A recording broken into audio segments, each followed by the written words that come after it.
Around a month ago, I expressed my feelings concerning the scintillating brand of bright energy that had started to make its presence felt to me a few weeks before that time. And as I feel this energy now and think about maybe what it has meant as we've gone forwards, I'm still as aware as I was in the first place that this is a bright energy, very peaceful, sparkling even. And it still stands very much in stark contrast to the events that seem to be taking place, although there has been a lot of movement forwards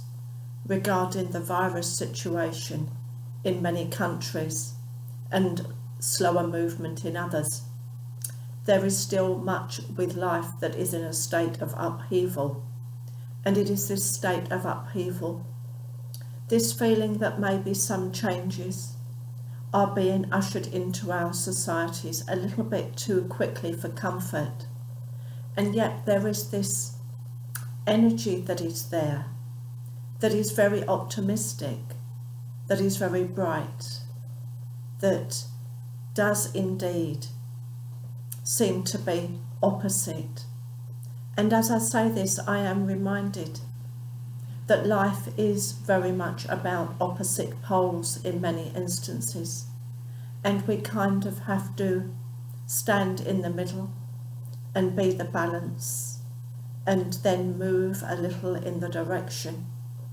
that is best for us, and hopefully enough people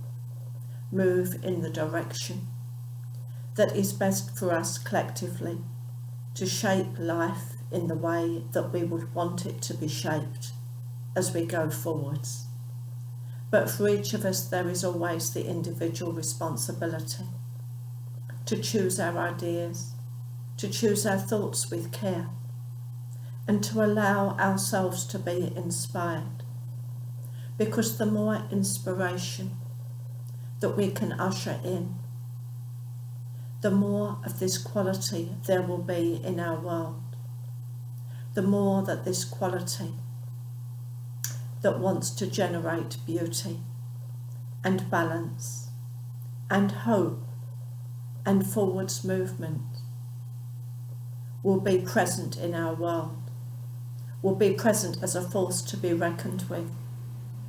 rather than a tide or a flow that we can simply pick up if we would want to. But I had some thoughts today on the purpose of this energy being present during these times. And as I reflected on this, my mind took me to a beautiful walk I made just 3 days ago to the Hengifoss waterfall, where I was very aware of the water flowing over boulders, flowing over old stones, and how those old stones, that hard stone, is softened in places by beautiful mosses, beautiful green moss,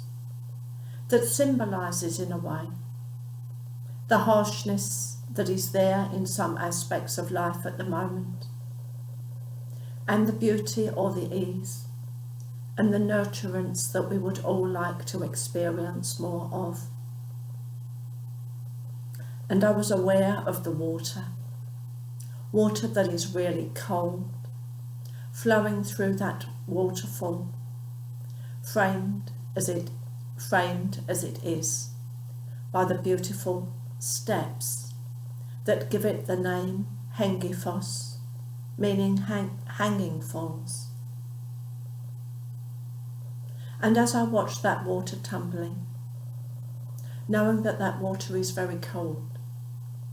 there was nevertheless a feeling of great refreshment, that in some ways the coldness was necessary, perhaps to make us appreciate the softness and the warmth that can be there, that we can feel within ourselves,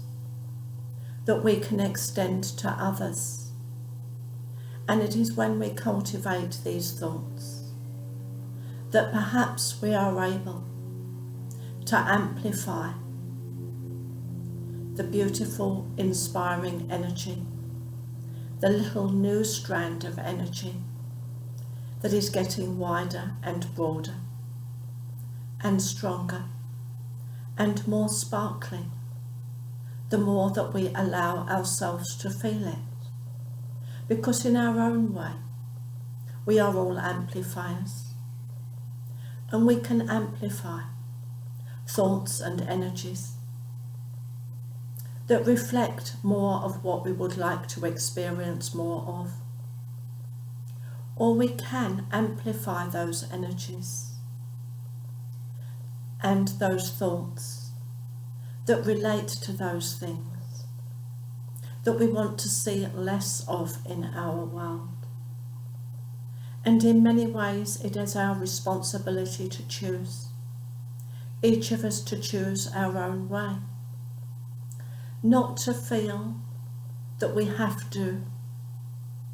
reflect unduly on the hard things, or to carefully avoid thinking about the hard things at all, but to acknowledge that they are there, whilst thinking more of what we would like to create in each moment, in our thoughts in each moment. What do we want to spend our time thinking about? What do we want to spend our time talking to others about? And how do we want to think about future possibilities, and perhaps how these may be shaped? Certainly how we may shape ourselves is something that it is easier to think about. Of course, we don't always have much influence beyond this, and yet we do, because in choosing our thoughts with care, we are exerting a field of influence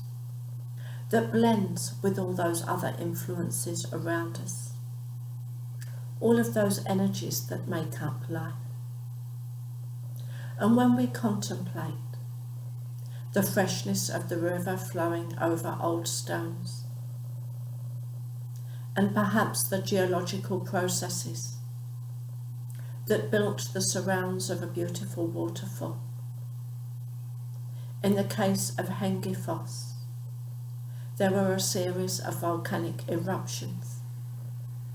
that left their mark in the red rings that top each of the steps that surround the waterfall, as the lava activated iron oxide within the soil, leaving its mark, a mark of remembrance. And each of our thoughts is a force, and each of our thoughts is a force that will leave a mark of resemblance, a mark of remembrance that will have a great resemblance to the thought that was attached to it, the idea that was attached to it.